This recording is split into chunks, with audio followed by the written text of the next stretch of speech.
Eto na nga mga ka-idol, at mahilig ba kayo sa talaba at scallops? Dahil dito nga lang sa may MCDC Canlubang ay may nagtitinda ng iba't ibang flavored na talaba at scallops na sigurado akong magugustuhan ninyo dahil fresh na fresh ang mga talaba at scallops nila from Aklan. Kaya naman hindi natin pinalampas tong pagkakataon na to at tinikman na agad natin yan. Tara, samahan nyo ako dito mag food trip. Let's go!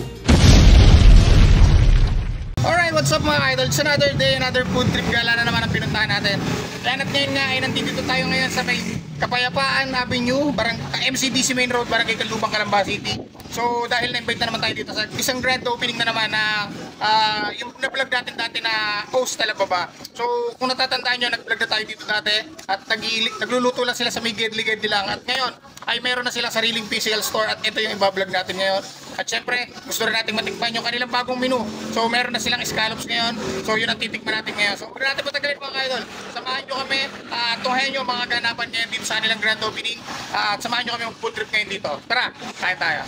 Kung pamilyar nga kayo sa Iglesia ni Cristo dito sa may MCDC, ayan, dito nyo lang makikita ang pwesto ng O's Talababa sa tabi ng Medgo Pharmacy. At kung dati ay charcoal ang ginagamit nila pag iihaw, ngayon eto na ang ginagamit nila.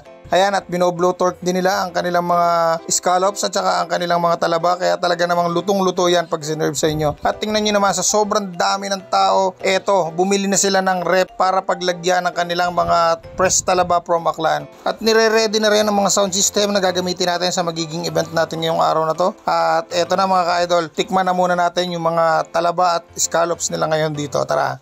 Alright mga idol, ito ayan, nakaserve na yung ating mga oyster at saka scallops dito. So ayan, meron tayo ditong cheese, saka yung kanilang buttered onion garlic. Tapos ito, ganun din sa ating scallops. Tapos sa sauce natin, meron tayo ditong hot pepper sauce at saka itong kanilang bituka. Cheers! Ito, one of my favorite cheese nila.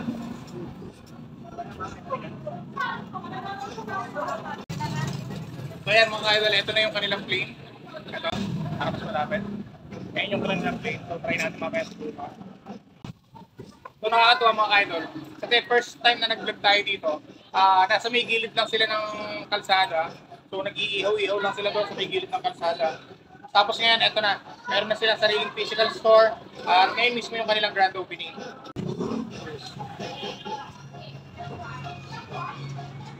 Sakto lang.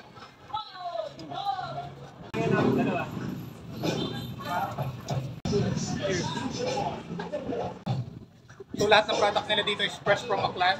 From Aklan, diretso na dito. Tapos eto, may market na agad. Ang kagandahan mga ka-idol, kung dati, every Saturday, Sunday nyo lang sila pwedeng mabilan ng kanilang mga product. Ngayon, simula ngayon, everyday na silang open from 10 AM to 10 PM. Kaya hindi na kayo mabibitin sa pagkain ng oyster at ng scallops nila.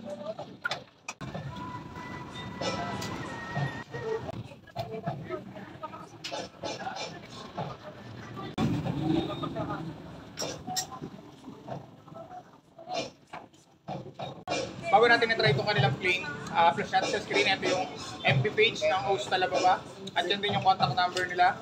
So pwede kayo mag-message dyan if ever na meron kayong mga details na gusto malaman. At nandiyan din naka-flash din sa kanilang timeline ng mga menu nila at kung magkano yung pricing nila. Ito yung plain, 10 pesos each lang daw. Cheers!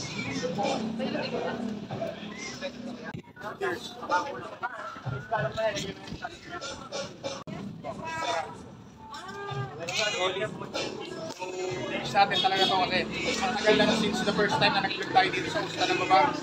Open pa lang nila noon dito rin lang din sa may gilid ng kalsada. At eto ngayon, nag-break tayo dito dahil ito ngayon ang kanilang grand opening. At muli natin natikman yung kanilang mga scallops at saka yung kanilang oyster dito. So yun mga kaidol, dito na lang ang food trip gala natin ngayong araw na ito. Maraming salamat sa lahat na sumasama at patuloy na sumusuporta sa Facebook page natin. Kita-kita tayo mga kaidol.